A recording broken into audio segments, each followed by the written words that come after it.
पितृपक्ष में ना खरीदें ये चीज़ें करोड़पति को भी कर देती हैं कंगाल। पितृपक्ष के दौरान पूर्वजों को याद किया जाता है, उन्हें प्रसन्न करने के लिए श्राद्ध और दान इस अवधि में किया जाता है।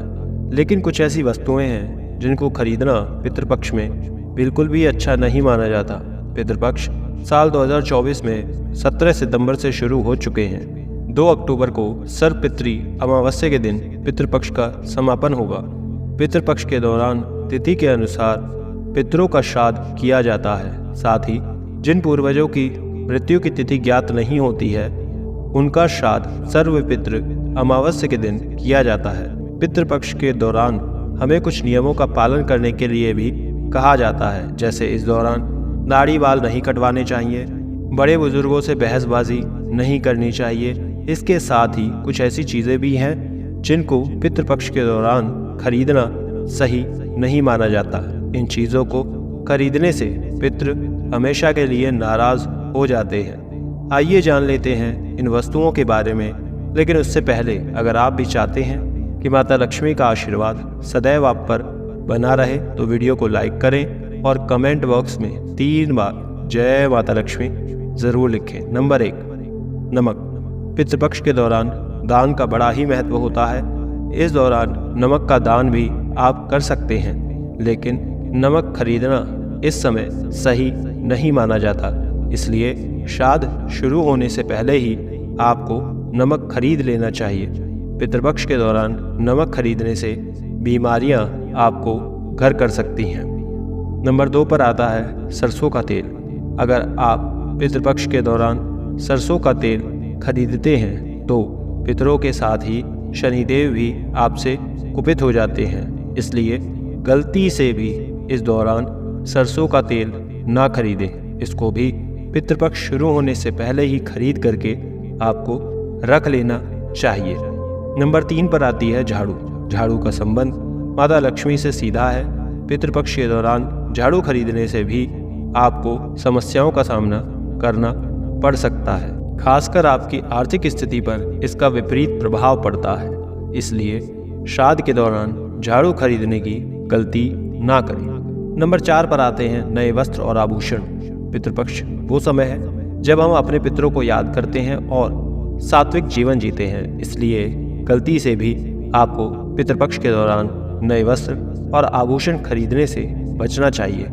इस अवधि में ज़्यादा साज सज्जा करने की बजाय सात्विक रहने पर जोर दिया जाता है। इसी से पितृ प्रसन्न होते हैं। नंबर 5 पर है वाहन और भूमि भवन। पितृपक्ष के 15-16 दिनों में आपको वाहन और भूमि भवन खरीदने से भी बचना चाहिए। अगर गलती से आप ऐसा कोई काम कर लेते हैं तो इसके गंभीर परिणाम आपको भुगतने पड़ सकते हैं। इस दौरान भूमि या फिर वाहन की खरीदारी करने से फायदे की जगह आपको नुकसान उठाना पड़ सकता है। आइए अब जानते हैं पितृपक्ष में किन चीज़ों को खरीदना होता है शुभ। नंबर 1 पर आता है काले तिल। पितृपक्ष में काले तिल को बहुत ज़्यादा शुभ माना जाता है। ऐसे में इन दिनों में अगर आप काले तिल खरीद लाते हैं, इसका दान करते हैं तो आपको बहुत ही ज़्यादा शुभ लाभ मिलने वाला है। नंबर 2 है जौ। पितृपक्ष में जौ की खरीदारी करना बहुत ही ज़्यादा शुभ माना जाता है। धार्मिक दृष्टि से जौ को सोना माना जाता है। पितृपक्ष में इन्हें घर लाने से या फिर दान करने से धन में वृद्धि होती है। नंबर 3 पर आते हैं चावल। श्राद्ध कर्म में कच्चे चावल का इस्तेमाल किया जाता है। इन्हें चांदी के समान माना जाता है। ऐसे में इन दिनों में चावल का घर पर लाना बहुत ही ज़्यादा शुभ माना जाता है। नंबर 4 पर आता है चमेली का तेल। शास्त्रों के मुताबिक अगर पितरों को चमेली का तेल अर्पित किया जाता है तो वो इससे तृप्त होते हैं। ऐसे में पितृपक्ष के दौरान चमेली के तेल को घर में लाना या फिर दान करना बहुत ही ज़्यादा शुभ माना जाता है। 5वां है नए कपड़े। पितृपक्ष में जहां खुद के लिए नए कपड़े खरीदने की खास तौर पर मनाही होती है, वहीं पितरों के निमित्त के लिए इस दौरान नए कपड़ों को खरीदना शुभ माना गया है, क्योंकि इससे पितृ तृप्त होते हैं और आपको आशीर्वाद देते हैं। लेकिन ध्यान रहे कि इस दौरान खरीदे गए कपड़ों को ब्राह्मणों को दान करना है। खुद इनका इस्तेमाल बिल्कुल नहीं करना। नंबर 6, सफ़ेद फूल।